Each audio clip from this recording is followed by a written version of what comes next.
Hello everyone, this is the AK, and today I have a dual tom with... What's up, guys? This is InstentKarma here. Right now, Instant, you recently won Commentary Showdown. How did that go out? I think it went pretty good. I mean, as we saw, you ended up winning the popular vote by 11 votes, or 11 to 10 is what it ended up being. But We don't need to say the numbers, we just say no, it was a landslide. I just beat you really badly. okay, I'll go along with that. Yeah, you got the landslide victory of the popular vote, but I got like their hurricane and earthquake and everything sliding in my way for the judges' vote there. And well, you know, Mr. Blackout's the only one that knows what he's talking about. He's British. I don't know how much we can trust that guy. Well, I'm an Englishman at heart, as like I always like to say, but let's move away from that before I start calling you an asshole. Alright, you got any topics to throw out there? Because I have nothing planned for this commentary. I kind of want to get your take a little bit on Modern Warfare 3 and Battlefield 3, and what you're thinking there, what you're looking forward to.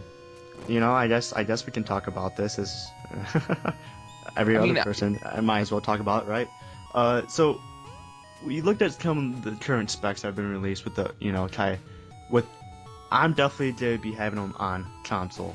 I'm not really necessarily a PC gamer outside of like Minecraft, let's say. So you look at Battlefield 3 is getting 30 frames per second on consoles, while Modern Warfare 3 is getting 60. Now you're like, well, Battlefields they look kind of like Medal of Honor now. Not necessarily. It looks really clean. It's going to be run at 720p, which is, you know, perfect for what it is.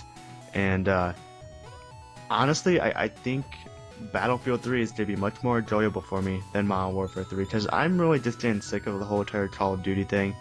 And this is why I'm changing kind of my channel from doing Call of Duty stuff. So, you know, I'm going to start doing a lot more Battlefield, just other type of first-person shooters, and PC gaming like Minecraft, and just other smaller gems that I find really interesting to watch or people to learn about.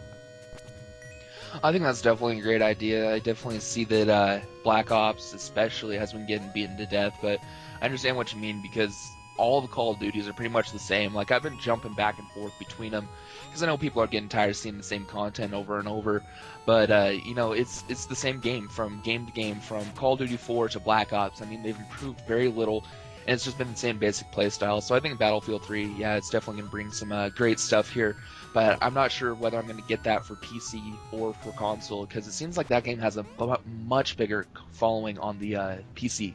Oh, most So definitely. we'll see how that goes. Which is why, like, I should probably say not all of Call of Duty I hate. If you go back, my all-time favorite Call of Duty is Call of Duty 4. Maybe because that was where it was at, and seeing that really hasn't been improved that much since COD 4, I still really enjoy playing COD 4 to this day.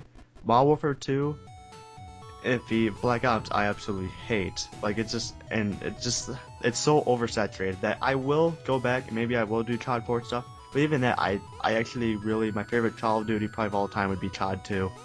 Don't know why, it was always my favorite.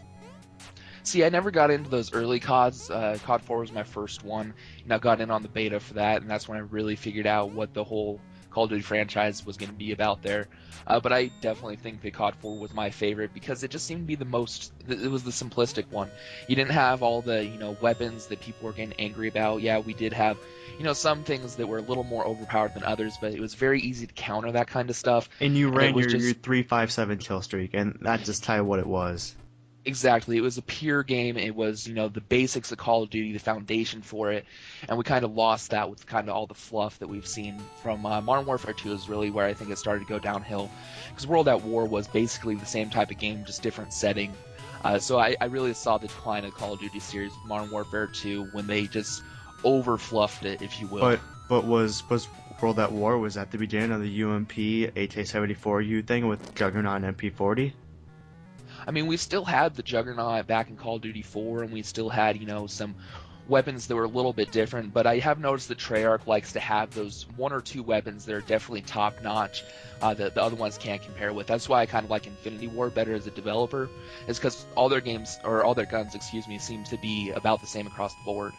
Now, with the FAMAS recently getting like recoil spread and kind of this hipfire spread and kind of speed being all nerfed. What do you think about that? Do you think people are gonna move to the Silent AUG or the Jaleel more now that the FAMAS is to be nerfed and not that dominant of a weapon?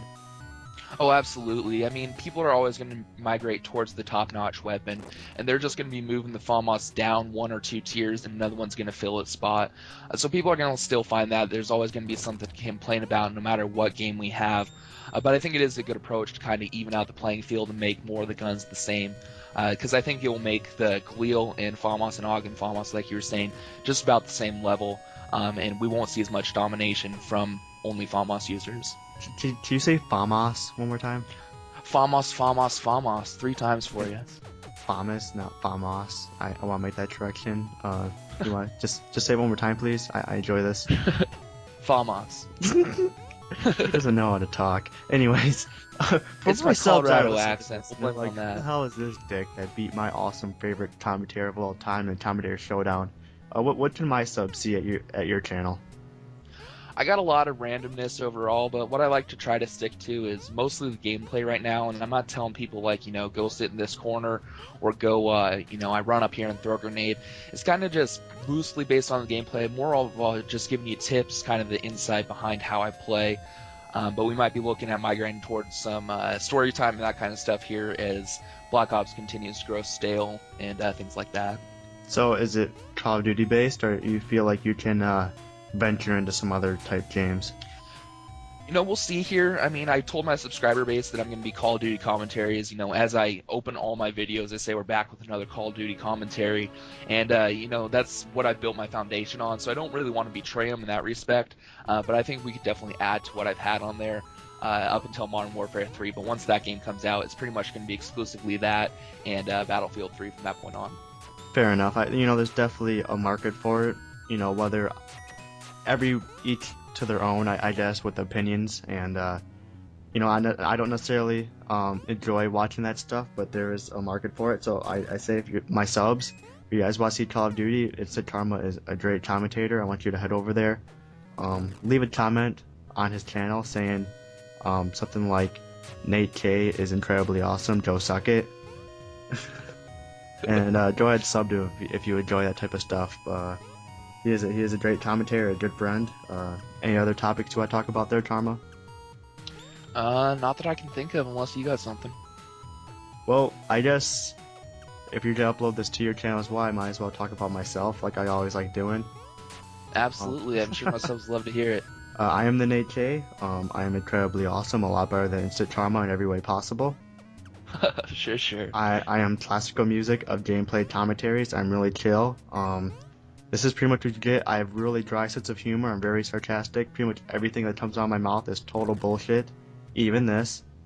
And pretty much just a widespread of gameplay commentaries. It's mostly like Let's Plays and live comms. It's really just... And I just have a new series. It's called the Minecraft Monologues. And this is going to be a new series that's going to be community driven, and it's what the viewers and subs want. So you guys want me to make a giant penis in the sky. Next episode, there'll be a giant penis in the sky. Whatever you guys want, it will be there. It'll be built. I'm going to build all of it on camera while I'm capturing it all. So it's to be really community driven, and I'm hoping it draws attention. Sounds awesome, man. I'm definitely going to be checking that out. You should, with Minecraft commentaries, I know a lot of people have, they're kind of late to the game on that. So I personally don't know how to play the game. So if you wanted to give a tutorial on how to get that set up and start playing, it would be pretty cool. Yeah, I'd totally love to play some Minecraft with you, throw you on a server, and then, put you in a little box with a bunch of creepers. I don't know if you know what that means or not, but it's not good. It does not sound like fun at all. But yeah, that could definitely be some fun stuff, doing dual comm over Minecraft, something for the subs to look forward to here. Alright, well, we're about wrapping this up. I want to thank InstentKarma for joining me in this awesomeness. Likewise, man. Thanks for having me on. Alright, see you, man.